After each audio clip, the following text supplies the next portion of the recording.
तीन मॉडल बताए थे ना, रॉबर्टसन यस मैम। और डेविलो डेविसन।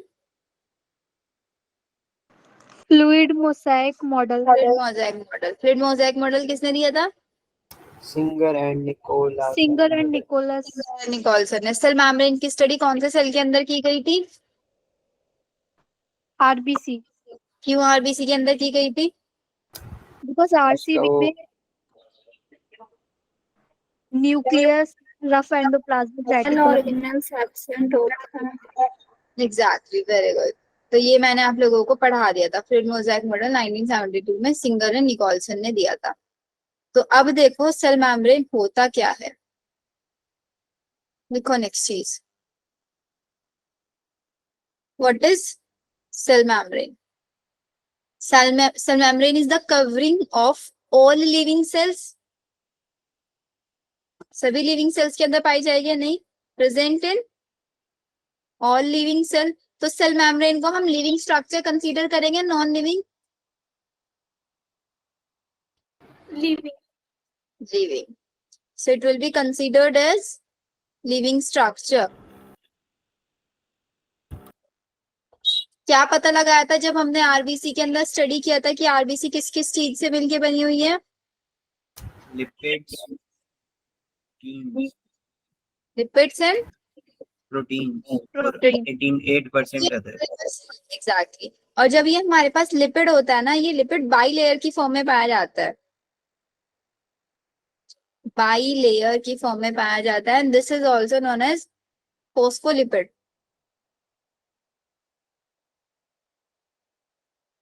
फोस्फोलिपिड, इसके अंदर दो पार्ट्स होते हैं, एक होता है पोलर पार्ट, एक होता है, केमिस्ट्री में पढ़ा है ये पोलर और नॉन पोलर। यस, 10th में पढ़ा था थोड़ा, और अभी भी। ये हमारे पास सपोज एक लिपिड मॉलिक्यूल है। लिपिड मॉलिक्यूल का जो हेड वाला पार्ट होता है वो पोलर होता है और टेल नॉन पोलर होती है। ठीक है, तो इसका मतलब जो हमारा पोलर पार्ट है ये कैसा होगा? हाइड्रो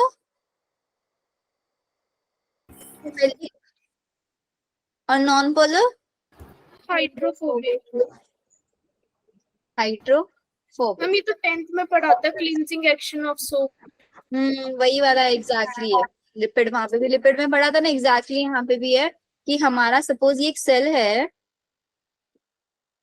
तो इस सेल के अंदर सेल मेम्ब्रेन में लिपिड है और प्रोटीन है। अब ये लिपिड मॉलिक्यूल का एक पार्ट ऐसा है जिसको वाटर चाहिए, एक पार्ट ऐसा है जिसको वाटर नहीं चाहिए। सेल के बाहर भी वाटर है और सेल के अंदर भी वाटर है। कैसे बचाएं इसको? बाई लेयर बनाना है, ऐसे बना दे, थोड़ा जूम करके देखना, ऐसे ऐसे ही तो अरेंज कराएंगे फिर।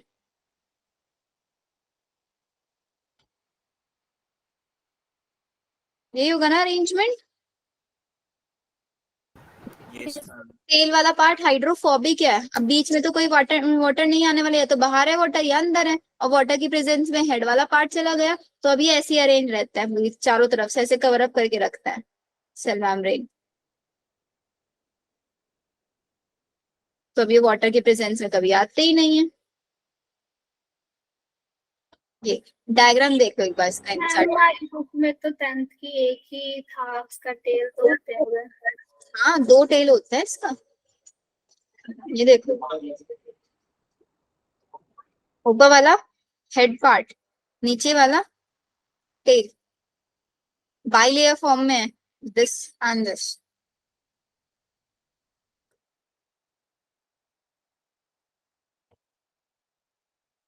तो लिपिड का जो हाइड्रोफोबिक पार्ट है वो क्या ट्राई करेगा?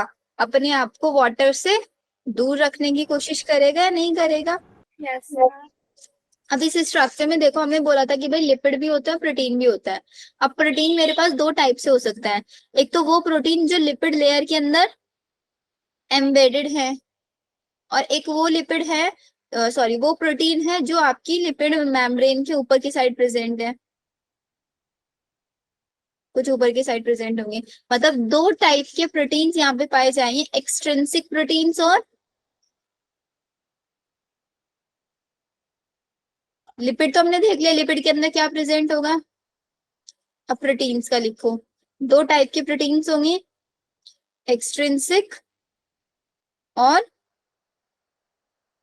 इंट्रिंसिक। और ये हमने क्लासिफिकेशन किस बेसिस पे किया, ये क्वेश्चन आता है on the basis of ease of extraction. Ease of extraction का मतलब क्या है, कितना इजीली मैं प्रोटीन्स को बाहर निकाल पा रही हूँ सेल मेम्ब्रेन से। तो जो सबसे बाहर है वो सबसे इजीली निकल जाएगा, एक्सट्रिंसिक बाहर वाले। इंट्रिंसिक जो अंदर की साइड है वो इजीली हम एक्सट्रैक्ट नहीं कर पाएंगे। तो एक एक्सट्रिंसिक हो गया, एक इंट्रिंसिक हो गया। जो एक्सट्रिंसिक हो गए वो लेस अमाउंट में पाए जाएंगे और इंट्रिंसिक ज्यादा अमाउंट में पाए जाएंगे। हम एक बार फिर से बता दे वाला। देखो हमारे पास हमने बोला कि जो सेल मेम्ब्रेन होती है उसके अंदर दो चीजें पाई जाती हैं, लिपिड और प्रोटीन। लिपिड मैंने आपको बता दिया, लिपिड कैसे प्रेजेंट होगा, उसके पास हाइड्रोफोबिक और हाइड्रोफिलिक टेल होगी। फोस्फोलिपिड बाइलेयर की फॉर्म में होगा। बाइलेयर कैसे अपने आप को अरेंज करे होंगी वो स्ट्रक्चर मैंने आपको बना के दिखा दिया, ठीक है। अब प्रोटीन के ऊपर आते हैं।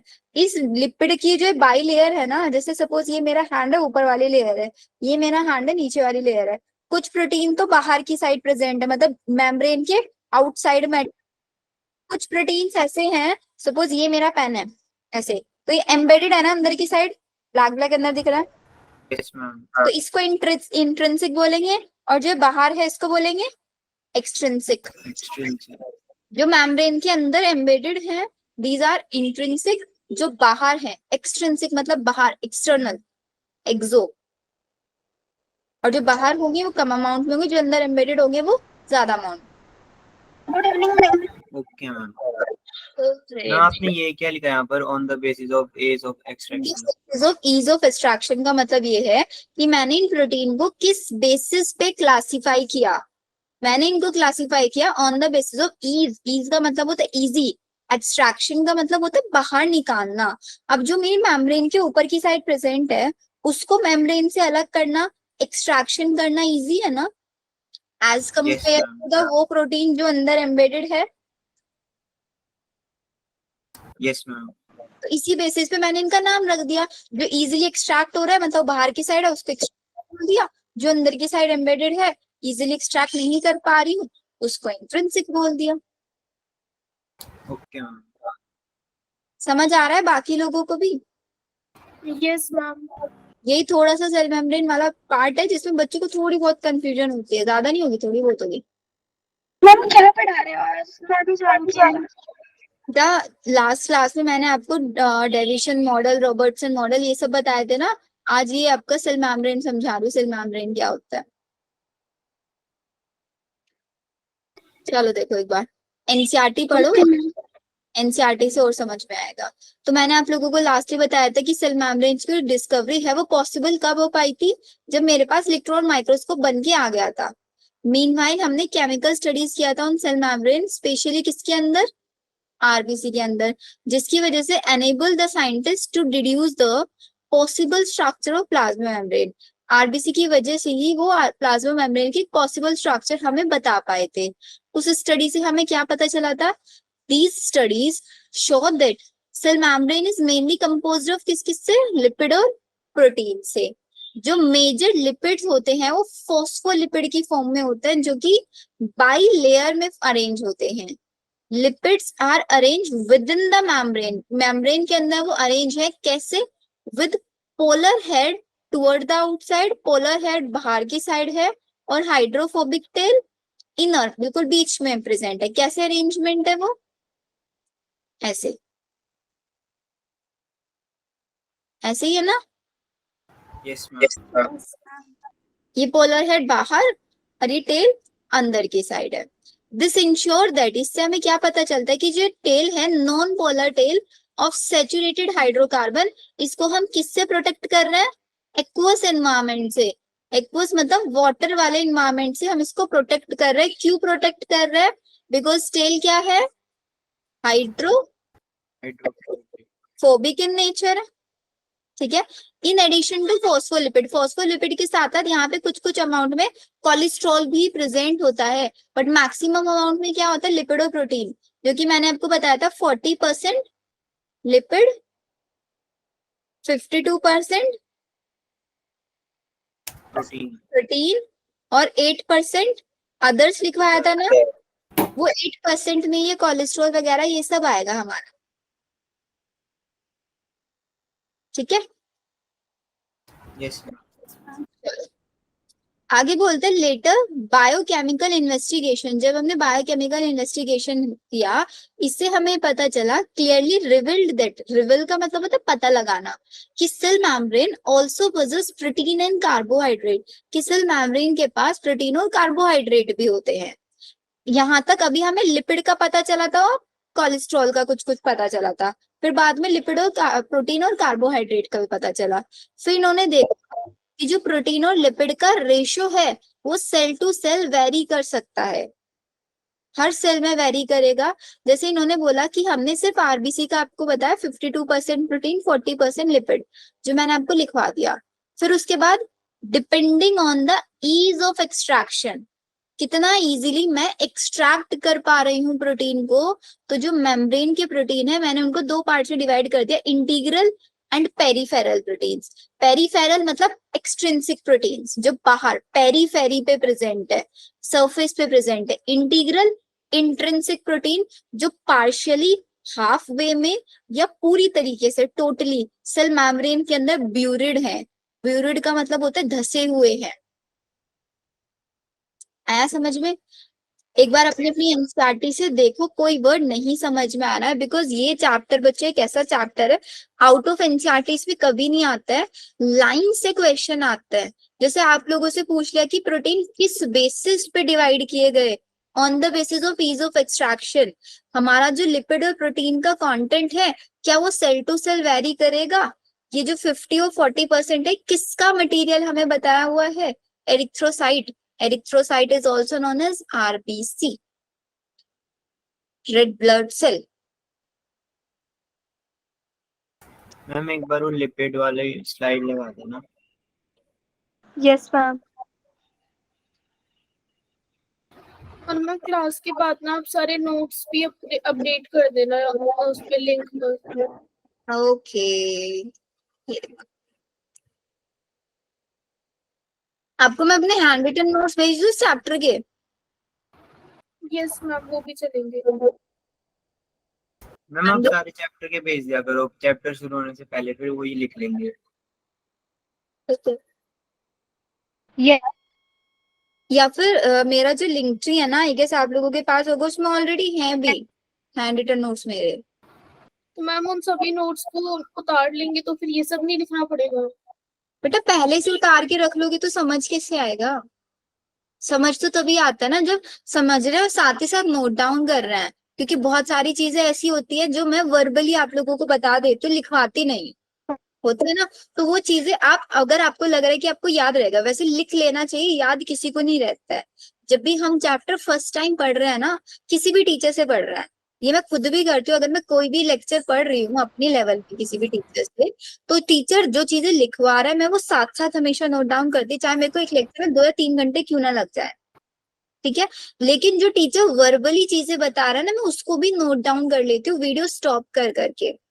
उससे फायदा ये रहता है कि मेरे नोट्स ऐसे बन जाएंगे कि जब मैं दोबारा से नोट्स को पढ़ूंगी ना, तो जो टीचर ने पढ़ाया है ना एग्जैक्टली सारी चीजें मेरे को रिकैप हो जाती हैं। ऐसे किया करो, चाहे फटाफट उसको कैसी गंदी लेंगे हैंड राइटिंग में लिख लो या हिंदी में लिख लो, इंग्लिश में लिख लो, जैसा आपको कंफर्टेबल लगे ना ऐसे लिखो, लेकिन ट्राई किया करो टीचर ने जो बोला है प्लस जो लिखवाया है दोनों चीजें आपके नोट्स में होनी चाहिए। उस टाइम पे ये नहीं सोचना है कि मैम ने समझा दिया मुझे समझ आ गया, आज समझ आ गया है 2-4 दिन बाद भूल जाओगे, 2-4 दिन बाद नहीं, एंड इवन ये नोट्स तो आपको 2 साल यूज करने हैं, 2 साल बाद तो भूल ही जाओगे। मैंने जो अपने नोट्स बना रखे है ना अपने 11th-12th के टाइम से बना रखे, आज भी मैं कोई भी चैप्टर वहां से रिवाइज करने बैठी हूँ तो मेरे को एग्जैक्टली जैसे तब मेरे टीचर से समझाया तब समझ आ जाता है, क्योंकि मैं हमेशा से ऐसी लिखती हूँ,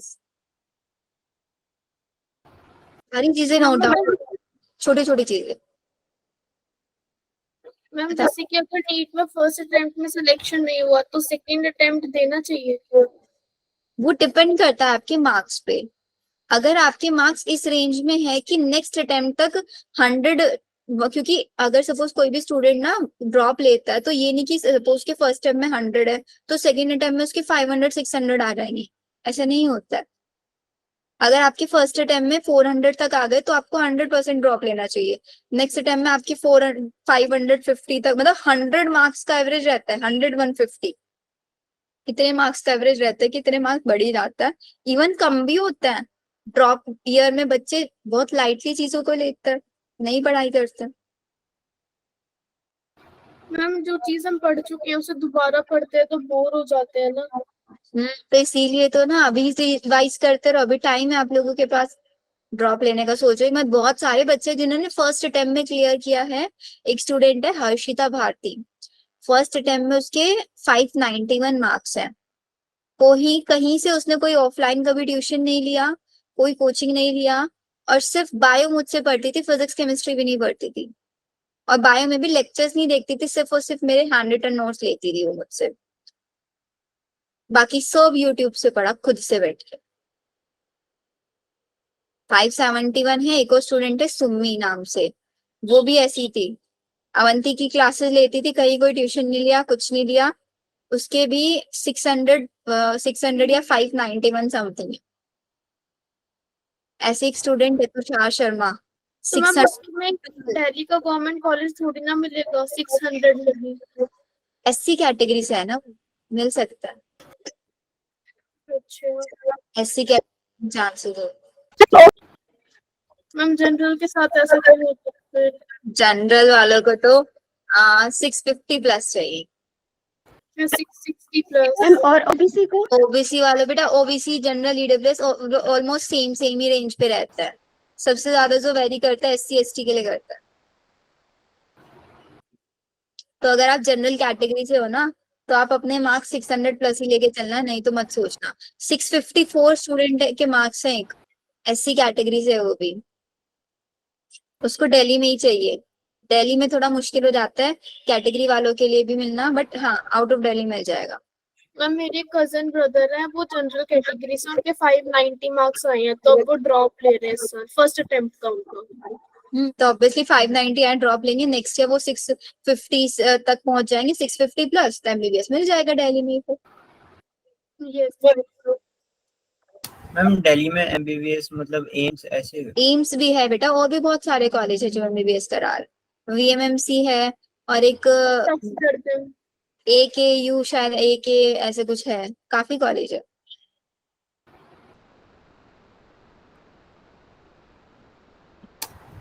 लिख लिया?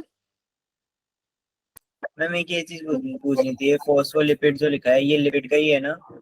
लिपिड्स ना, फॉस्फोलिपिड मतलब फॉस्फेट अटैच होता है लिपिड्स के साथ। Okay ma'am. तो बच्चों एक चीज हमेशा ये याद रखना आप लोग, मैं आप लोगों को एनसीईआरटी इसीलिए करा रही हूँ साथ साथ क्योंकि लास्ट ईयर वाले बच्चों ने ना, मैंने देखो आप लोगों को पहले हैंड रिटन कराई सारी चीजें। वो लोग बच्चों ने एनसीईआरटी नहीं पढ़ी अच्छे से, मैं उनको भी हैंड रिटन करा देती थी और उनको बोल देती कि एनसीईआरटी पढ़ लेना। जैसे स्टार्टिंग वाले चैप्टर्स में भी मैंने आप लोगों के साथ यही किया, चैप्टर्स पढ़ा दिए और आपको बोल देती कि अब इसका एनसीईआरटी कर लेना अच्छे से। बच्चे नहीं करते हैं, इसलिए आई थॉट कि नोट्स भी साथ साथ कराते रहो और एनसीईआरटी भी साथ साथ आप लोगों को पढ़ाते रहो। Srishti, erythrocyte is also known as RBC. RBC को ही एरिथ्रोसाइट बोलते हैं, लिख लो यहीं पे। किधर गया हमारा word? RBC, RBC is red blood cells. अब बाहर से कुछ मत करो, एक्स्ट्रा कुछ भी मत करो। क्वेश्चन आ रहे हैं टेस्ट में बाहर वाले, मत पढ़ो ज्यादा डिटेल, सिर्फ एनसीईआरटी पे स्टिक रहो, सिर्फ और सिर्फ एनसीईआरटी पे।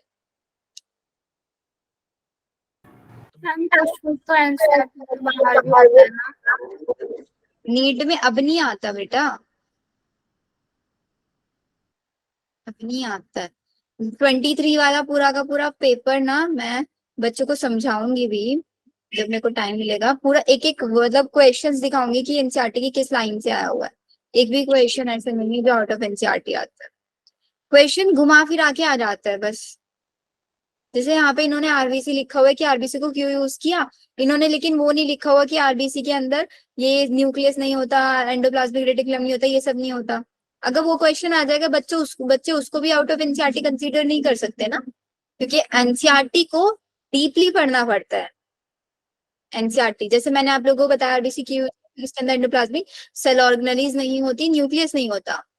तो क्वेश्चन ये बन के आ जाएगा, why we have choosed RBC for the extraction of cell membrane.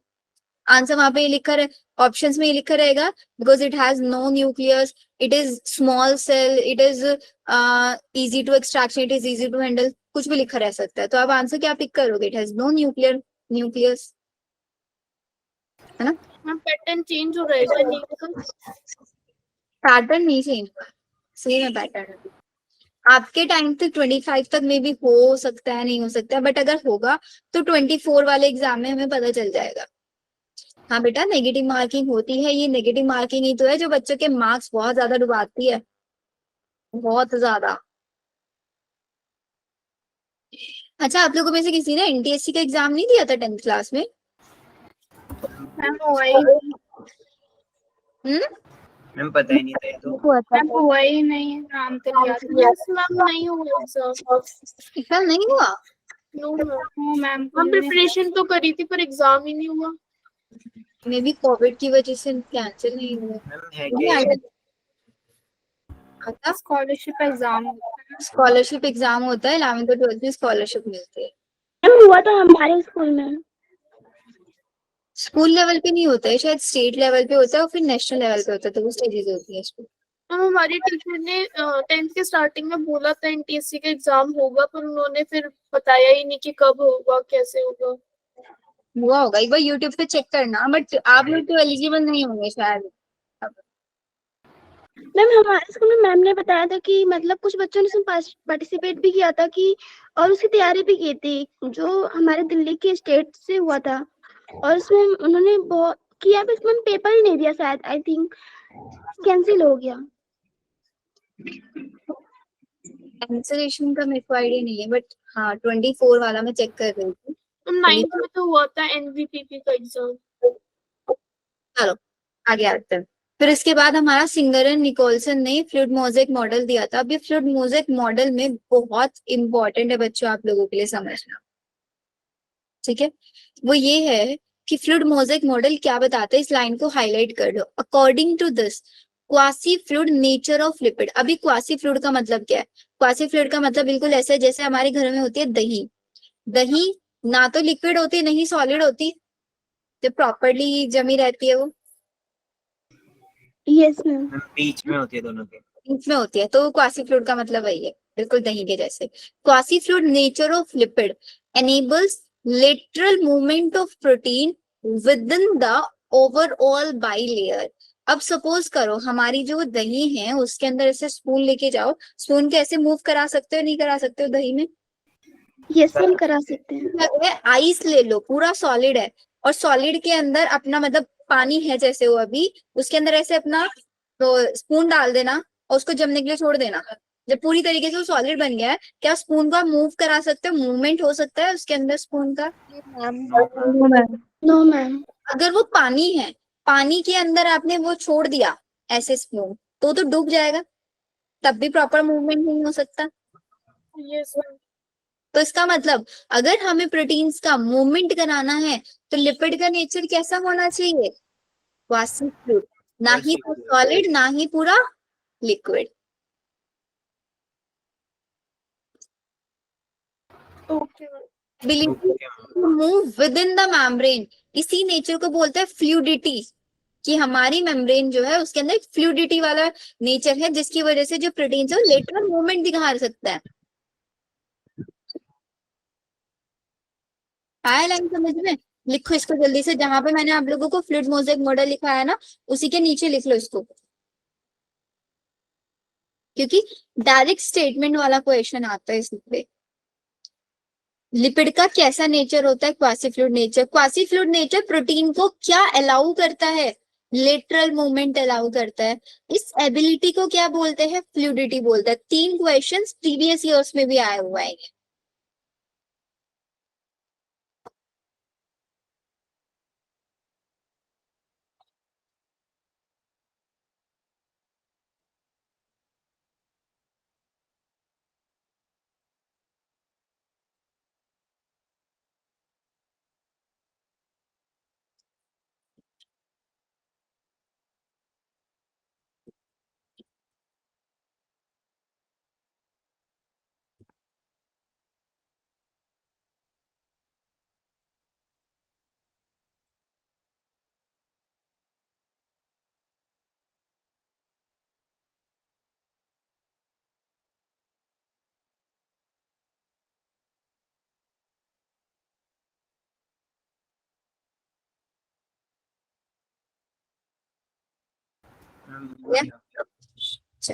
अब यही फ्लूइडिटी वाला नेचर, सपोज मैं मेम्ब्रेन की फ्लूइडिटी को इंक्रीज करना चाहती हूँ, तो मेम्ब्रेन की फ्लूइडिटी को हम इंक्रीज कर सकते हैं अगर हम जो लिपिड है, लिपिड को और ज्यादा अनसैचुरेटेड बना दे।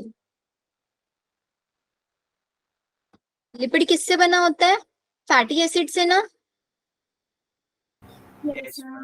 इसके अंदर अनसैचुरेटेड फैटी एसिड ऐड करा दो। अनसैचुरेटेड मतलब जिसके अंदर डबल बॉन्ड ट्रिपल बॉन्ड्स होंगी, सैचुरेटेड जिसके अंदर सिर्फ सिंगल बॉन्ड्स होंगे। तो डबल बॉन्ड या ट्रिपल बॉन्ड वाले फैटी एसिड्स लेके आओ और लिपिड के साथ वो ज्वाइन करा दो, आपकी जो मेम्ब्रेन की फ्लूइडिटी है वो और ज्यादा बढ़ जाएगी। How to increase the fluidity of membrane? To increase the unsaturated fatty acids in the lipid. लिखो साइन करो।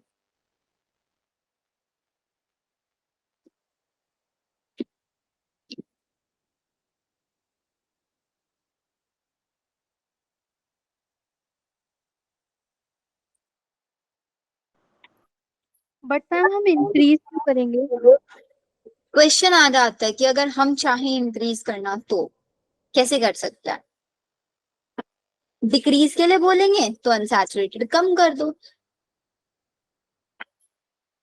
करेंगे नहीं, क्वेश्चन पूछ लेते हैं बस वो।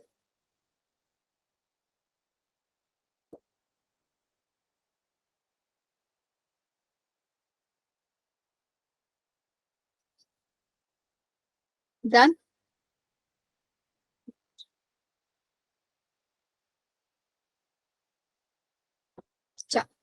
अब नेक्स्टली हमको ये बताते हैं कि भाई हमें पता चल गया है कि जो मेरी सेल मेम्ब्रेन के अंदर लिपिड है वो क्वासी फ्लूइड नेचर का होता है, जिसकी वजह से फ्लूइडिटी मेंटेन रहती है।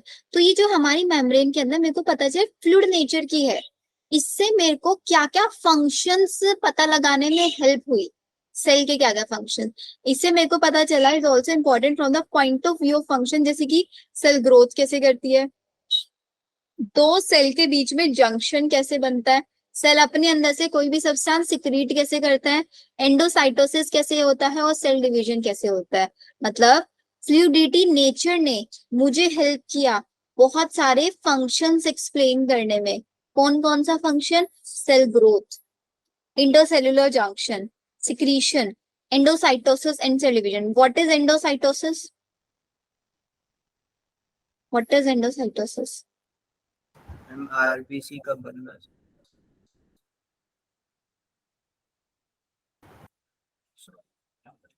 एंडो का मतलब अंदर, साइटोसिस मतलब सेल का कुछ खाना।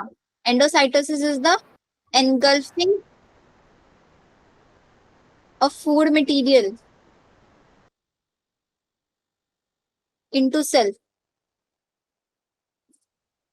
This is known as endocytosis. और अगर मैं पूछूं एक्सोसाइटोसिस, एक्सो का मतलब बाहर निकालना कुछ। सेल के अंदर से कोई मटेरियल बाहर निकालना।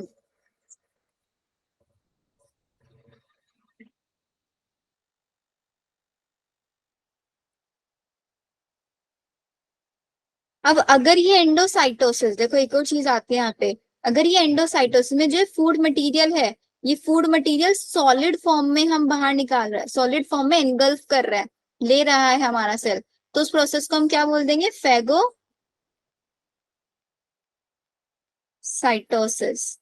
और अगर ये लिक्विड फॉर्म में ले रहा है सेल हमारा कुछ, तो this is known as pinocytosis.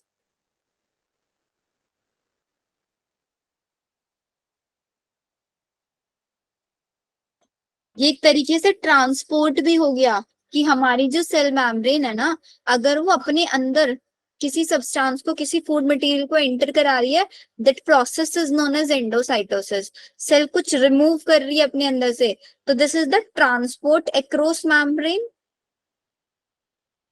Transport across membrane हुआ ना ये। कैसे मेम्ब्रेन ट्रांसपोर्ट, कैसे मेम्ब्रेन ट्रांसपोर्ट कर रही है? मतलब ये देखो, ये सेल है, सेल के अंदर कुछ एंटर हो रहा है, तो this process is known as endocytosis. Cell बाहर कुछ भेज रही है, एक्सोसाइटोसिस मतलब सेल आउटर एनवायरनमेंट से इंटरेक्ट कर रही है, ट्रांसपोर्टेशन चल रहा है विद इन द सेल, क्योंकि जो सेल मेम्ब्रेन होती है वो सेमी परमिएबल इन नेचर होती है, सिलेक्टिवली परमिएबल होती है, सिलेक्टिव, सिर्फ सिलेक्टिव सब्सटेंसेस को ही एंटर करेगी, अलाउ करेगी एंटर होने के लिए। यस तनिषा? मैम अगर कोई सब्सटेंस एंटर भी हो रहा है और एक साइड से एग्जिट भी हो रहा है तो उसको क्या कहेंगे? सेम सब्सटेंस अगर एंटर हो रहा है और सेम टाइम पे एग्जिट हो रहा है, ऐसे तो पॉसिबल नहीं है ना, क्योंकि अगर कोई सब्सटेंस को सेल मेम्ब्रेन अलाउ कर रही है अंदर जाने के लिए, जैसे कि सपोज करते हैं हम जो फूड खाते हैं हमारा सब्सटेंस हो क्या बेटा? मैम कोई अलग सब्सटेंस जो है सेल अपने अंदर ले रही हो और दूसरा सब्सटेंस जो है वो बाहर छोड़ रही हो। होता है, ये होता है, ये पूरा का पूरा ना आप उसमें पढ़ोगे ट्रांसपोर्ट इन प्लांट सेप्टम, उसका थोड़ा सा डिटेल अभी यहाँ पे बता दूंगी मैं आपको। मैम उस प्रोसेस को क्या कहते हैं कि एंडोसाइटोसिस और एक्सोसाइटोसिस दोनों साथ में हो रहे हैं? एक्सोसाइटोसिस एंडोसाइटोसिस दोनों साथ में हो रहा है, ऐसे तो कोई प्रोसेस का नाम नहीं होता बेटा। बस इसमें ना देखो ये चीज हो जाती है, देखो मैं बताती हूँ, ये मेरी सेल मेम्ब्रेन है, सेल मेम्ब्रेन के अंदर सिर्फ एक बार में एक ही सब्सटेंस अंदर जा रहा है, इसको हम बोल देते हैं यूनिपोर्ट। एक साथ दो सब्सटेंस अंदर जा रहे हैं, this is known as symport. लेकिन क्या हो रहा है, एक सब्सटेंस अंदर जा रहा है, एक सब्सटेंस बाहर आ रहा है, इसको बोलते हैं एंटीपोर्ट। ये टर्म यूज होती है, एंटीपोर्ट। एंटीपोर्ट अगर कहीं पे टर्म लिखा मिल रहा है तो इसका मतलब कोई सब्सटेंस सेल मेम्ब्रेन के अंदर जा रहा है और एक साइड से दूसरा बाहर आ रहा है, एंटीपोर्ट। सिम्पोर्ट दो एक साथ एंटर हो रहा है सेम डायरेक्शन में, एंटी अपोजिट डायरेक्शन में चल रहा है। यूनिपोर्ट सिर्फ एक ही सब्सटेंस या तो अंदर जा रहा है या बाहर आ रहा है। Okay ma'am. पोर्ट मतलब पोर्ट मतलब ट्रांसपोर्ट, ट्रांसपोर्ट। यूनि एक, सेम डायरेक्शन में पोर्ट हो रहा है, एंटी अपोजिट डायरेक्शन में पोर्ट हो रहा है। Okay ma'am. सृष्टि जंक्शन का मतलब होता है दो सेल्स के बीच में कनेक्शन, क्योंकि दो सेल्स के बीच में भी कॉन्वर्सेशन होता है, सब्सटेंसेस का ट्रांसपोर्ट होता है। जैसे कि मैं फूड डाइजेशन वाला एग्जांपल दे रही थी आपको, हमारी डाइजेस्टिव सिस्टम के अंदर फूड डाइजेस्ट होता है, कॉम्प्लेक्स फूड मटेरियल को सिंपलेस्ट में कन्वर्ट करता है। जैसे मैंने आप लोगों को पहले बताया था, पहला प्रोसेस होता है इंजेक्शन, डाइजेशन, एब्जॉर्प्शन, एसिमिलेशन और इजेशन। तो जो एब्जॉर्प्शन का मतलब होता है, एब्जॉर्प्शन का मतलब हमारा ब्लड एब्जॉर्ब कर रहा है, फिर वो ब्लड डायरेक्ट कांटेक्ट में किसके जाता है, सेल के कांटेक्ट में होता है ना, तो ब्लड के अंदर से जो हमारा एब्जॉर्ब फूड है वो सेल के पास जाएगा, नहीं जाएगा? तो सेल के पास जा रहा है, किस वजह से जा रहा है, क्योंकि सेल अलाउ कर रही है सब्सटेंसेस को, ट्रांसपोर्ट हो रहा है। अगर फूड मटेरियल उसमें सॉलिड फॉर्म में जाएगा फेगोसाइटोसिस बोल देंगे, वाटर की फॉर्म में जाएगा पिनोसाइटोसिस बोल देंगे, क्योंकि सेल को वाटर भी चाहिए। प्लांट फिजियोलॉजी में पढ़ेंगे हम लोग, इवन आप लोग अगर प्लांट फिजियो भी पढ़ना चाहते हो, मैंने यूट्यूब पे स्टार्ट किया हुआ है प्लांट फिजियो, आई गेस कल, हाँ कल ही स्टार्ट किया है प्लांट फिजियो, मैं वहां पे पूरा प्लांट फिजियो पढ़ाऊंगी डिटेल में। आप लोगों के अभी स्कूल वेकेशंस चल रहे हैं, आप लोग पढ़ना चाहो पढ़ सकते हो, फिर जब हम दोबारा पढ़ेंगे तो आप लोगों का रिकैप हो जाएगा अच्छे से। ये यहाँ पे पहले हम ह्यूमन फिजियो कर लेंगे, फिर प्लांट फिजियो बाद में कर लेंगे। मैम एक चीज पूछनी है। पूछो। मैम यहाँ पर फूड मटेरियल लिखा है तो बस फूड मटेरियल का ही अंदर आना और बाहर जाना होगा, और कोई मटेरियल नहीं हो सकता? अच्छा, फूड मटेरियल का मतलब है यहाँ पे, फूड मटेरियल में सॉलिड और लिक्विड दो ही तो चीजें आती है ना, या आयंस वगैरह भी जा सकते हैं। ओके ये एक जुलाई से जाना है हमें। हाँ मटेरियल तो मिलेगा। प्रिंटेड आप लोगों के जैसे स्कूल्स ओपन हो जाएंगे ना, स्कूल्स में देने के लिए आएंगे ना अवंती से।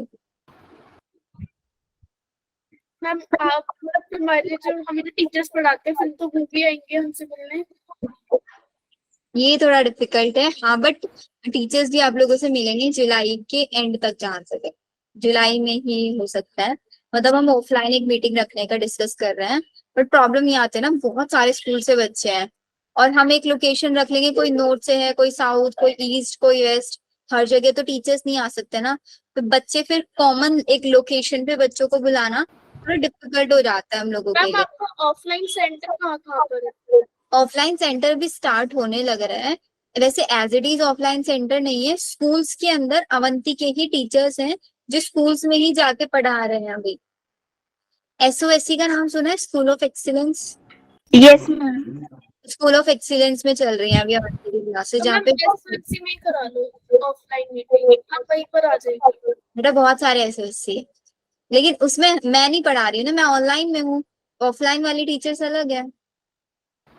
मैम आप मुझसे मिलने आ जाइए स्कूल में। आप लोगों को बुलाएंगे, डोंट वरी, हम लोग जुलाई में एक ऑफलाइन सेंटर बना रहे हैं, मतलब कुछ देख रहे हैं ऑफलाइन सेंटर का, जहाँ पे ना आप लोगों के टेस्ट कंडक्ट कराया करेंगे हम लोग, एवरी 2 मंथ में, एवरी मंथ में टेस्ट हुआ करेंगे।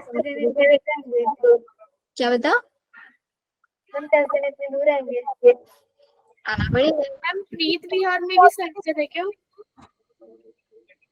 आई डोंट नो, इतना नहीं पता है मेरे को, बट हाँ इतना पता है कि बच्चों से मिलता है, एंड इवन बच्चों के लिए ना हम ये बहुत कैजुअली छोड़ देते हैं, लोकेशन बता देते हैं उनको कि इस लोकेशन पे सारे अवंती के टीचर्स आ रहे हैं जो आप लोगों को पढ़ाते हैं, अगर आप टीचर्स से मिलना चाहते हो तो आप आ जाओ सेंटर पे। हम ऐसे इन्फॉर्मेशन दे देते हैं बच्चों को, ओके। बता दे। तो आप लोगों को बता दिया जाएगा जब भी कोई भी टीचर आएगा तो हम आप लोग आ सकते हो। मैम एक चीज पूछनी थी मुझे, बताओ वो क्या? जुलाई में मैम अवंती में फिर से एडमिशन होगा? जुलाई में अवंती में फिर से एडमिशन हो सकता है जब आप लोगों के स्कूल्स ओपन हो जाए, मे बी स्कूल विजिटिंग वगैरह कुछ रखें। तो मैम जो बच्चे अभी ज्वाइन नहीं किए, अगर ज्वाइन करेंगे तो उनको मतलब फिर से पढ़ाया जाएगा और उन्हें एक्स्ट्रा वर्क करना पड़ेगा? उनके लिए बेटा ऑप्शन रहेगा शायद, क्योंकि अगर वो स्टूडेंट अल्फा बैचेस के होंगे तो वो मेरे बैच में आ जाएंगे, इसी बैच में उनको कोऑर्डिनेट कराना पड़ेगा हमें, क्या रिकॉर्डेड लेक्चर से देखे अलग से, और बैचेस स्टार्ट सिर्फ एक केस में होंगे अगर बहुत सारे बच्चे हैं, सो लेट्स सपोज 100 के अराउंड बच्चे हैं या 50 के अराउंड है तो उनका एक अलग से बैच बना देंगे, लेकिन अगर 5 या 6 बच्चे होंगे तो इन्हीं बैचेस में एड ऑन कराएंगे, क्योंकि 5 या 6 बच्चों के लिए अलग से बैच नहीं बनेगा ना, अगर अलग से बैच बनेगा तो शुरू से पढ़ाएंगे वहां पे, सेम बैच में आएंगे कम बच्चे होंगे तो इन्हीं बैचेस में एड ऑन हो जाए। Okay ma'am. मैम आप बोल रहे थे कि मंडे से नए प्लेटफॉर्म पे क्लासेस होंगी। नहीं वो मंडे से नहीं होंगी, आप लोगों की आईडीज अभी जनरेट हो रही है, अभी टाइम लग जाएगा, आई गेस जुलाई तक होंगी इस पे स्टार्ट, क्योंकि जितने बच्चे सबकी आईडी पासवर्ड्स बनेंगी, आप लोगों को आईडी पासवर्ड्स दिए जाएंगे, फिर क्लासेस शुरू होंगी। Okay ma'am.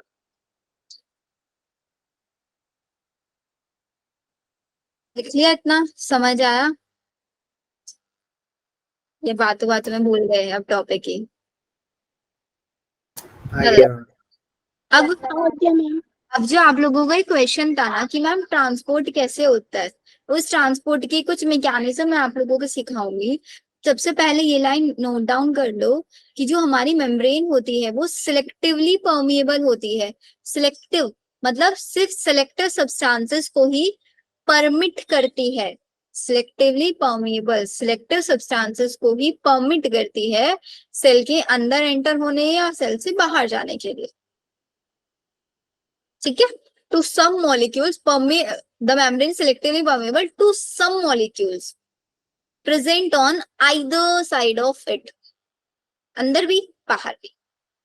Many molecules can move briefly across the membrane without any requirement of energy and this is called as, इसको खुद से पढ़ते हैं। हाँ बेटा फ्लूइड वाला खत्म, फ्लूइड वाले में सिर्फ क्वासी फ्लूइड नेचर होता है, फ्लूइडिटी को कैसे बढ़ा सकते हैं कम कर सकते हैं, फ्लूइडिटी नेचर क्या हेल्प करता है इतना याद रखना है बस, ठीक है? Okay ma'am. First process is diffusion, 10th class में भी पढ़ा होगा। What is diffusion? The exchange of gases from higher from low concentration to concentration lower to high concentration. concentration. Movement of gaseous molecules from higher concentrations to lower concentration. This is known as diffusion. Suppose ये मेरी cell है, ठीक है, बहुत अच्छा mechanism समझा रही हूँ जो आगे प्लांट उसमें ह्यूमन फिजियो में भी पढ़ोगे, तो थोड़ा थोड़ा सा बेस अभी से बना के चलेंगे हम काफी सारी चीजों का। इधर है मेरे पास मेरी ब्लड वेसल, एक सेकंड इसको ना ऐसे समझो।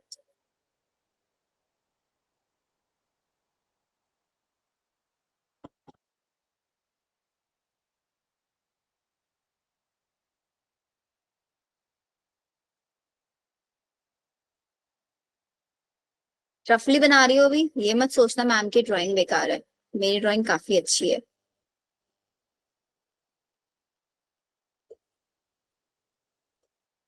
मैम ऑस्मोसिस में भी तो एक कि वाटर हायर कंसंट्रेशन से लोअर कंसंट्रेशन की तरफ जाता है। थ्रू सेमी परमेबल मैम, ये लाइन ऐड होती है ना।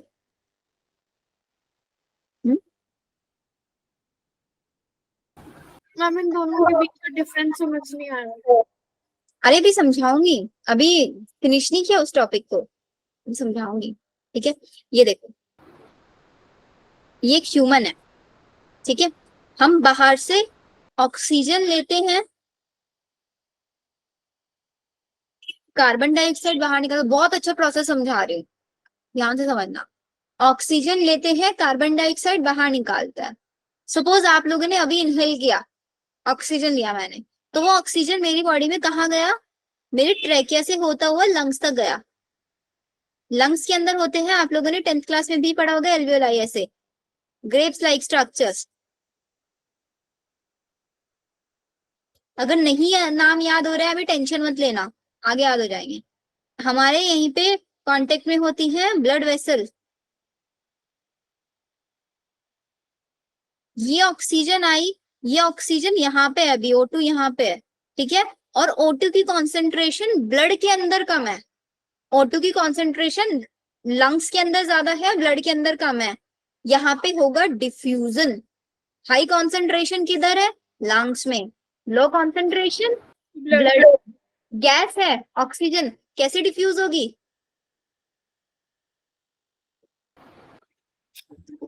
होगी ना।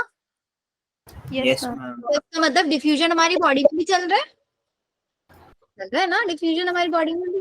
यस जो हम मैम। एक्सचेंज ऑफ गैसेस करते हैं ना, सारा का सारा डिफ्यूजन की वजह से, कंप्लीटली डिफ्यूजन की वजह से। अब मेरा जो ब्लड है, ब्लड के अंदर प्रेजेंट होता है क्या, हीमोग्लोबिन। Yes, ma'am. इस हीमोग्लोबिन के साथ मेरा ऑक्सीजन बाइंड हो जाएगा और बना लेता है क्या, ऑक्सी C hemoglobin. हीमोग्लोबिन। अब मेरा ब्लड के अंदर ऑक्सीजन मिक्स हो गई है, अब यही ब्लड हार्ट तक जाएगा पहले, और फिर हार्ट इसको पूरी की पूरी बॉडी में पंप कर देगा। हार्ट का काम पंपिंग का ही तो होता है, पूरी बॉडी में पंप करना। और मेरी सेल है ये सपोज, तो मेरी सेल के पास भी आया, सेल के कांटेक्ट में भी आया ब्लड, कैसे आया, इधर, इधर ब्लड है, कौन से वाला ब्लड है, जिसके अंदर ऑक्सीजन ज्यादा है ना, यस मैम। और सेल के पास ऑक्सीजन नहीं है, तो डिफ्यूजन कैसे हो जाएगा,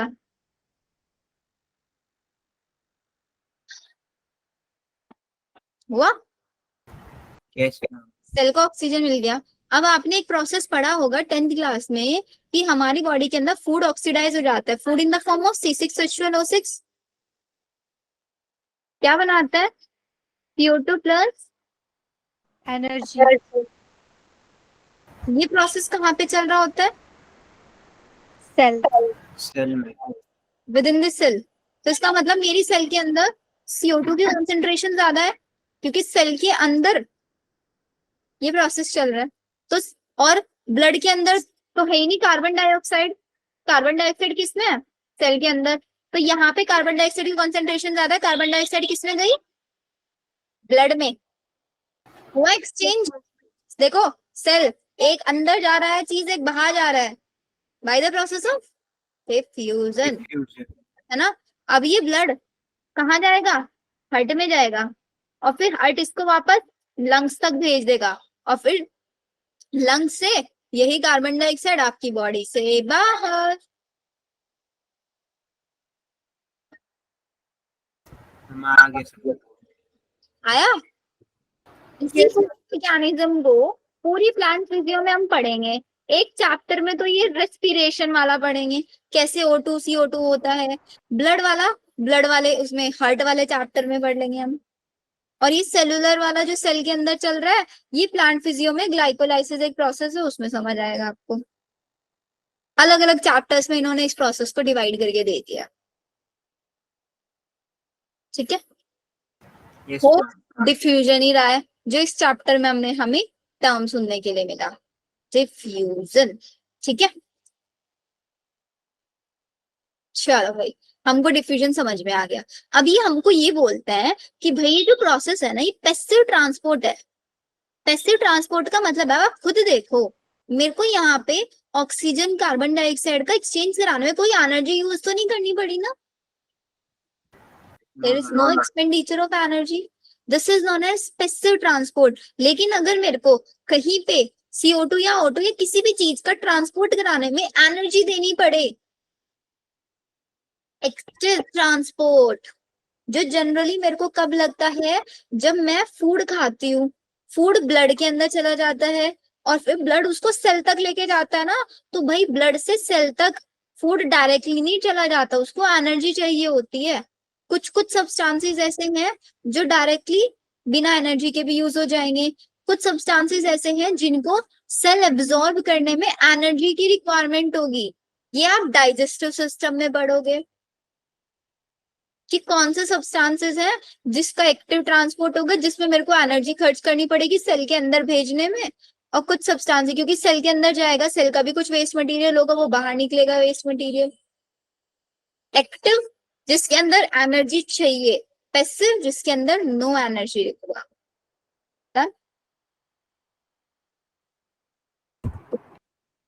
अगर नहीं समझ में आ रहा है तो बच्चों बता दो, मैं ट्राई करूंगी और अच्छी एग्जांपल देके समझाने में। लेकिन आप लोग बोलोगे नहीं तो मेरे को नहीं समझ में आएगा, मेरे को लगेगा हाँ समझ आ रहा है। और फिर आगे जाके, क्योंकि आप ही लोगों मुझसे ही पढ़ना है, आप लोगों को सारे चैप्टर पढ़ना है ना मुझसे ही आगे सारे चैप्टर, फिर वहां पे आपको प्रॉब्लम आएगी, बेस नहीं समझ में आएगा।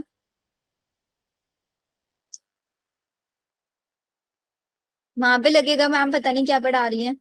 तो धीरे धीरे अभी से चीजें समझते चलेंगे। Sodium and potassium pump, sodium and potassium pump ना उसमें पढ़ते हैं हम, न्यूरल कंट्रोल एंड कोऑर्डिनेशन में पढ़ेंगे। सोडियम और पोटेशियम ये क्या है, सॉल्ट्स है ना, एक फॉर्म टाइप से आयंस है ना बच्चे।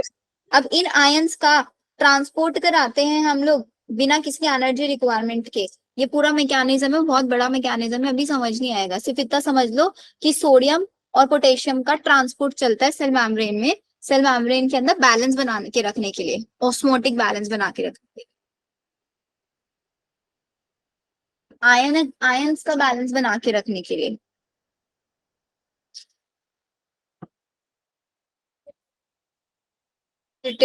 ऐसे पढ़ा होगा ये।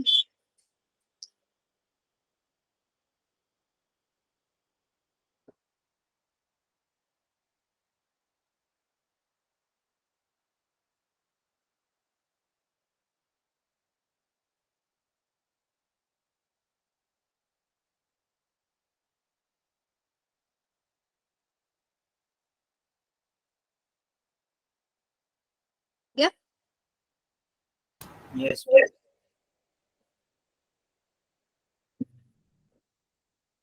चलो आगे चलते।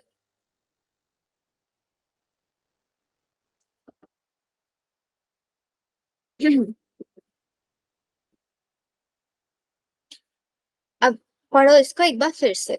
क्या बोलते हैं कि मेम्ब्रेन जो है वो सिलेक्टिवली परमेबल है, सिर्फ कुछ ही सब्सटेंसेस को अलाउ करती है आइदर साइड मूवमेंट के लिए। Many molecules can move briefly across the membrane without any requirement of energy, this is known as passive transport.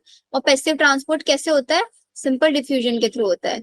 Neutral solutes may move across the membrane by the process of simple diffusion along the concentration gradient from higher concentration to lower concentration। Next बोल रहा है कि water में also move across the membrane. अगर हम gaseous molecule का कराएंगे this is known as diffusion, और अगर हम वाटर मॉलिक्यूल्स का कराएंगे this is known as osmosis. High concentration से लो कॉन्सेंट्रेशन ही होगा। As the polar molecules cannot pass through the non-polar lipid bilayer, they require a carrier protein of the to facilitate. अब इसको समझो.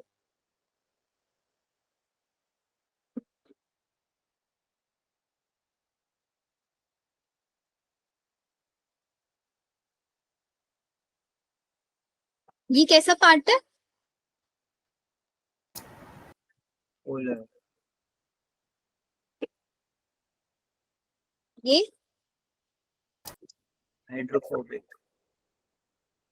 Philic है ना, ये तो बीच वाला फोबिक है. बीच वाला फोबिक है ना. ये इसमें जलेगा वो बीच में. हाँ. अब अगर मेरे को कोई यहाँ पे सब्सटेंस ट्रांसफर कराना है, वाटर मॉलिक्यूल ट्रांसफर कराना है, तो वो हाइड्रोफिलिक पार्ट तक तो जाएगा. टेल वाला पार्ट उसको एक्सेप्ट नहीं करेगा ना, क्योंकि टेल वाला पार्ट तो बोलेगा भाई तो दूर हट, हम हाइड्रोफोबिक हैं, हम क्यों आने दे वाटर मॉलिक्यूल को अपने थ्रू अंदर, सही बात है. है ना. नहीं अलाउ करेगा. तो उसके लिए क्या होता है ना, हमारी प्लाज्मा मेम्ब्रेन के अंदर कुछ ऐसे चैनल प्रोटीन्स लगे रहते हैं. देखो इधर भी ये मेम्ब्रेन है, इधर भी ये मेम्ब्रेन है. बच्चों शांत नहीं बैठना प्लीज, समझते रहना चीजें. नहीं समझ में आएगा साथ साथ बता देना. बाद में अगर बोलोगे मैम पूरा ही टॉपिक नहीं समझ में आया, फिर मेरे लिए भी डिफिकल्ट होगा आपको समझाना. इसीलिए स्टेप बाय स्टेप बता रही हूँ, हर एक स्टेप पे पूछ रही हूँ, कहीं पे समझ तो नहीं आ रहा है. ओके. ठीक है. तो अब हम बोल रहे हैं कि भाई अगर मेरे को वाटर मॉलिक्यूल को ट्रांसफर कराना है, न्यूट्रल मॉलिक्यूल तो इजीली हो जाएगा, न्यूट्रल के लिए कोई दिक्कत नहीं है मेरे पास. लेकिन अगर मेरे को वाटर मॉलिक्यूल को कराना है तो ये मेम्ब्रेन उसको रिजेक्ट कर देगी. तो इसके लिए हमारे पास ये बोल रहे हैं कि भाई कैरियर प्रोटीन होते हैं. कैरियर प्रोटीन क्या होता है मैम? कैरियर प्रोटीन्स ना सिर्फ नाम दे दिया. जैसे वो हमने पढ़ा ना, दो टाइप के प्रोटीन्स है. एक एक्सट्रिंसिक मतलब पेरिफेरल प्रोटीन, एक इंट्रिंसिक प्रोटीन. इंटीग्रल जो पूरी सेल के अंदर एम्बेडेड है, पूरी सेल के अंदर एम्बेडेड है. उन एम्बेडेड वाले प्रोटीन्स का मैं यूज करूंगी और अपने मॉलिक्यूल को यहाँ पे बाइंड करा दूंगी. मॉलिक्यूल बाइंड करेगा, हमारे प्रोटीन लेटरल मूवमेंट दिखाते हैं. अब ये प्रोटीन क्या करेगा, ये ऐसे फ्लिप कर जाएगा और ये मॉलिक्यूल इधर आ जाएगा डायरेक्टली. ऐसे फ्लिप कर गया ये, और ये मॉलिक्यूल इधर आ गया, इसको सेल के अंदर ट्रांसफर कर देगा. मैम वो फ्लिप कैसे कर पाएगा, वो तो वहां पे. फ्लिप कर जाते हैं बेटा. ये पेन है, मैंने कोई चीज यहाँ पे अटैच करी, इसको ऐसे फ्लिप कर दिया डायरेक्टली. फ्लिप फ्लॉप मूवमेंट इसी को बोलते. मैम अटैच किससे होता है वो? प्रोटीन से, कैरियर प्रोटीन से. ओके. कैरियर प्रोटीन से. प्रोटीन के अंदर से भी ट्रांसफर हो सकता है और फ्लिप फ्लॉप करके भी हो सकता है, दोनों तरीके से हो सकता है. मैं एक बार पूरा ये डायग्राम बता दोगे फिर से? देखो हमने बोला कि भाई हम अब तक पढ़ रहे थे डिफ्यूजन में गैसियस मॉलिक्यूल ट्रांसफर होंगे, इसमें कोई प्रॉब्लम नहीं थी. ऑस्मोसिस में भी कोई प्रॉब्लम नहीं थी. लेकिन अगर कोई वाटर मॉलिक्यूल को ट्रांसफर कराना है, वाटर मॉलिक्यूल, अब मेरी मेम्ब्रेन का जो बीच वाला पार्ट है वो हाइड्रोफोबिक है. वो क्यों वो एंटर होने देगा किसी वाटर मॉलिक्यूल को? हाइड्रोफोबिक उसको रिजेक्ट करेगा या नहीं करेगा, उसको रिस्ट्रिक्ट करेगा आने के लिए अंदर से. Yes correct. मैम. उसके लिए मैं क्या करूंगी, उसके लिए मेरे को इस वाटर मॉलिक्यूल के ट्रांसपोर्ट को फैसिलिटेट कराना पड़ेगा. फैसिलिटेट का मतलब होता है, मतलब नॉर्मल टर्म्स में समझ लो कि उसको करानी पड़ेगी. जैसे आप कहीं जगह पे जाते हो, नॉर्मल लोगों के लिए अलग से चेयर्स डली होती है, जो वीआईपी लोग होते हैं उनके अलग से फैसिलिटीज प्रोवाइड होती हैं. सबसे आगे की साइड में चेयर्स होती हैं, वहां पे काफी सारी फैसिलिटीज होंगी, अलग से फैंस होंगे, अलग से एसीज होंगे. वो होगा फैसिलिटी अलग से प्रोवाइड कराना. जैसे आप लोगों को स्पेशल फैसिलिटी प्रोवाइड कर रही है, आप लोगों को आपके घर में बैठ के आपको ऑनलाइन क्लासेस, आपको कहीं जाना नहीं, एक अच्छी फैसिलिटी है ना आप लोगों के लिए. Yes ma'am. क्योंकि आप लोग अच्छे हो, पढ़ाई में अच्छे हो, आप लोगों ने अवंती को चूज किया.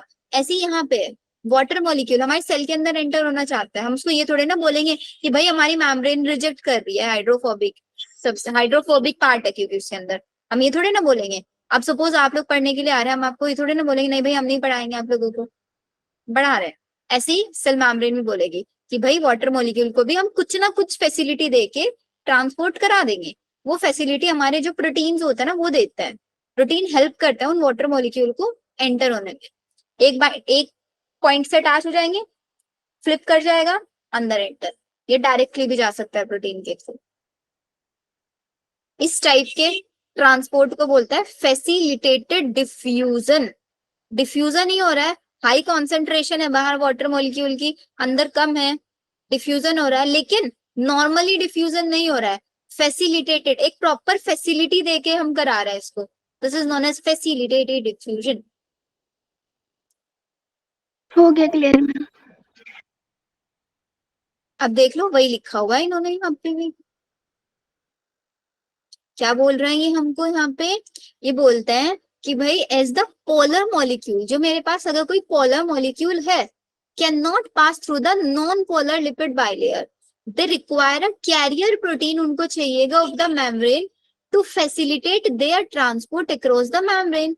A few ions or molecules are transported across the membrane against their concentration gradient। यहां तक तो इन्होंने facilitated बता दिया। अब अगर ये बोल रहा है कि अगर मेरे को अगेंस्ट द कॉन्सेंट्रेशन ग्रेडियंट जाना है, पैसिव ट्रांसपोर्ट कोई एनर्जी नहीं चाहिए थी, क्योंकि हाई कॉन्सेंट्रेशन से लो कॉन्सेंट्रेशन इजीली चीजें ट्रांसफर हो जाती हैं। लेकिन अगर मेरे को लो से हाई कराना है तो एनर्जी तो देनी पड़ेगी ना। जैसे बहुत सिंपल सॉर्टेड एग्जांपल होता है, पहाड़ पे चढ़ रहे हो, पहाड़ पे नीचे से ऊपर जा रहे हो, लो से हाई जा रहे हो, मेहनत ज्यादा लगती है ना पहाड़ पे चढ़ने में, इतनी मेहनत उतरने में नहीं लगती। हाई हाइट से लो हाइट पे आने में नहीं लगती। सेम यहाँ पे है, लो कॉन्सेंट्रेशन नीचे से ऊपर जा रहे हो, मेहनत लगेगी, लेकिन ऐसी सक्सेस के अंदर होता है हमारा, भाई हमें हाईएस्ट डिग्रीज लेने में, हाई अचीवमेंट्स लेने में मेहनत लगती है, लेकिन उन अचीवमेंट को एक सेकंड भी नहीं लगेगा, खराब हो जाएंगे एकदम से, कुछ भी ऐसा इलीगल काम कर दो। Yes ma'am. सेम वही है, लो से हाई जाओगे एनर्जी लगेगी, एक्टिव ट्रांसपोर्ट। हाई से लो आने में टाइम नहीं लगता, ऊपर से नीचे आने में नहीं टाइम लगता है, एनर्जी नहीं लगेगी, इसलिए पैसिव ट्रांसपोर्ट है। तो यही सोडियम और पोटेशियम पंप हमारा होता है कि बाहर सोडियम कम है, अंदर ज्यादा है, स्टिल मेरे को सोडियम बाहर से अंदर ट्रांसफर करने हैं, क्योंकि अंदर सॉल्ट की कॉन्सेंट्रेशन मेंटेन रखनी है। तो ये एक्टिव ट्रांसपोर्ट के थ्रू होगा। सोडियम पोटेशियम को ट्रांसफर कराने के लिए सोडियम पोटेशियम पंप लगे होता है। ग्रेडियंट का मतलब होता है बेटा कॉन्सेंट्रेशन, ग्रेडियंट कॉन्सेंट्रेशन मतलब ग्रेडियंट ग्रेडियंट को हिंदी में क्या बोलेंगे? Concentration gradient. ग्रेडियंट मतलब एक क्वांटिटी हो गई, ऐसे समझ लो, क्वांटिटी टाइप। बोलो बोलो बोलो बोलो बोलो। नो मैम हो गया, आपने जो भी बताया वो समझ आ गया, वही डाउट था। बाकी और किसी को? Yes, ma'am. No, madam. बोलो doubt. Tanishka Yes, ma'am. Doubt है? No, ma'am. तो अब एक काम मैम करना, यहाँ पे एटीपी और एंटीलीज यहाँ पे क्यों यूज किया गया है? क्योंकि एक्टिव ट्रांसपोर्ट करा रहे हैं ना बेटा, लो से हाई जा रहे हैं, एनर्जी यूज होगी, और एनर्जी का मतलब क्या होता है? एटीपी। ATP Yes, ma'am. देखो लिखा हुआ है ना, Adenosine triphosphate. हाँ एडिनोसिन ट्राइफॉस्फेट, उसमें पढ़ा है 10th क्लास में, powerhouse of the cell mitochondria, क्योंकि वो एनर्जी बनाता है। एनर्जी किस फॉर्म में बनाता है? एटीपी की फॉर्म में बनाता है। एटीपी की फॉर्म में। कैसे बनाता है वो सब प्लांट फिजियो के अंदर हम पढ़ेंगे, कैसे एटीपी बनाता है। Okay ma'am. Chloroplast is known as kitchen of the cell. Even plant physio की बहुत सारी चीजें मैं आप लोगों को यहाँ पे भी पढ़ाऊंगी, क्योंकि वो चैप्टर है जो सबसे ज्यादा प्लांट फिजियो से रिलेट करेगा। इसको और प्लांट फिजियो को साथ साथ पढ़ते हैं तो बहुत अच्छी सी चीजें समझ में आती है, क्योंकि प्लांट फिजियो के अंदर यही सेल ऑर्गेनेलिज्म हम यूज करेंगे, माइटोकॉन्ड्रिया पढ़ेंगे, क्लोरोप्लास्ट पढ़ेंगे। एक्टिव ट्रांसपोर्ट का सृष्टि मतलब होता है वो ट्रांसपोर्ट जिसमें मेरे को एनर्जी देनी पड़ रही है, transport in which energy is utilised. Passive कोई एनर्जी नहीं देनी पड़ रही है। और एनर्जी कब देनी पड़ेगी? जब नीचे से ऊपर जाएंगे, मेहनत तो तभी लगेगी ना जब नीचे से ऊपर जाएंगे, मतलब लो से हाई कॉन्सेंट्रेशन आप चीज तो ट्रांसफर कर रहे हो। ऑलरेडी मेरे पास कोई चीज कम है और एक के पास हाई है तो भाई मेरे को ज्यादा मेहनत लगेगी ना अपनी कम चीज में से उठा के किसी को देने के। सपोज मेरे पास एक चॉकलेट है, किसी के पास 10 चॉकलेट है, स्टिल वो मेरी एक चॉकलेट मांग रहा है, तो ज्यादा फोर्स लगेगा भाई। मैं क्यों दूंगी अपनी एक चॉकलेट जब उसके पास ऑलरेडी 10 है, बट देनी पड़ेगी। Yes ma'am. किसी के पास 10 है, उस 10 में से एक लेना तो इजी है, हाई से लो। भाई मेरे पास एक चॉकलेट है, किसी के पास 10 है, वो तो मेरे को इजीली दे देगा एक चॉकलेट, उसको कोई फर्क नहीं पड़ेगा। लेकिन मेरे पास सिर्फ एक ही है, उसके पास 10 है, मुझे एक देने में ज्यादा मेहनत लगेगी। ठीक है, ये पैस एक्टिव हो गया। जिसमें एनर्जी नहीं यूज कर रहा वो पैसिव। अब एक काम करना है, यहाँ तक के अपने सारे नोट्स प्रिपेयर कर लेना बहुत अच्छे से, क्योंकि ये जो एक्टिव पैसिव ऑस्मोसिस ये सब समझा है ना, ये प्लांट फिजियो के फर्स्ट चैप्टर में हम पढ़ते हैं ट्रांसपोर्ट इन प्लांट में, वहां पे भी नोट्स बनाने पड़ेंगे। इसलिए यहीं पे बहुत अच्छे से इन नोट्स को कवर अप कर लेना, एक एक पॉइंट जितना मैंने बताया है और जितना एनसीईआरटी में लिखा हुआ है वो लिख लेना, प्लस यहाँ तक के क्वेश्चन प्रैक्टिस कर लेना। यहाँ तक के ओके मैम। खोलना, क्वेश्चन प्रैक्टिस करना शुरू करना। ये ना हो कि क्वेश्चन एक ही दिन में बैठ के सारे चैप्टर के कर रहे हो, आधे कॉन्सेप्ट भूल जाओगे, आधे याद रहेंगे, फिर वो वाली चीज रहेगी। ठीक है, यस मैम। Okay ma'am. चलो फिर मिलते हैं हम लोग नेक्स्ट क्लास में। Ma'am attendance. मैम हाँ जी, मैम